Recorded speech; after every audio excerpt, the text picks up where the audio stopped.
Patrick Sabatier se confie sur son terrible secret de famille et en révèle le triste épilogue. Le 21 septembre prochain, Patrick Sabatier verra paraître aux éditions du Rocher son roman aux forts accents autobiographiques intitulé La Lettre. Dans Téléstar, l'ancien l'animateur vedette revient sur ce secret de famille et en dévoile le bouleversant épilogue. Patrick Sabatier revient dans la lumière mais pas avec une émission de télé. L'animateur phare des années 80 et 90 est cette fois l'auteur d'un roman à paraître aux éditions du Rocher, le 21 septembre prochain qui s'intitule La Lettre.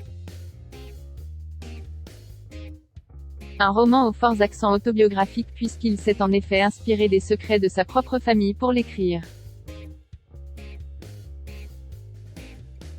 Il y évoque ainsi un demi-frère qui a été retiré à la naissance à sa mère. L'histoire repose sur des piliers de vérité, mais j'ai mis une distance romanesque.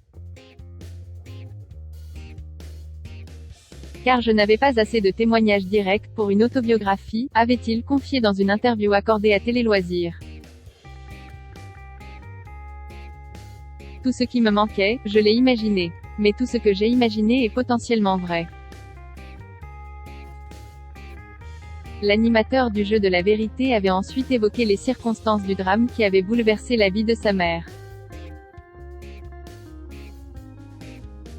Pas de happy end, mais un hommage vibrant à la mère de Patrick Sabatier.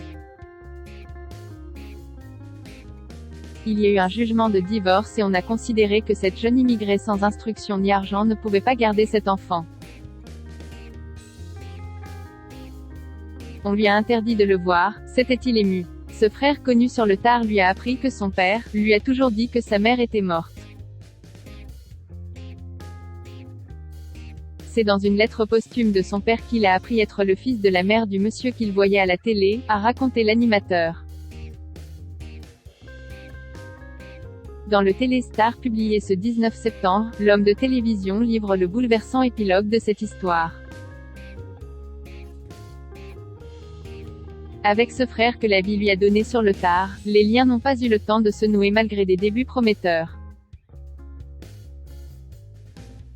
Il était assez décontracté avec moi. On se guettait, on se reniflait. Maman et lui ont eu le temps de se retrouver. Ils sont hélas morts à 6 mois d'intervalle, de la même maladie. Ça ne peut pas s'inventer non plus. A-t-il confié avec tristesse, heureux toutefois d'accomplir avec ce livre la mission qu'il s'était donnée, mettre fin au silence.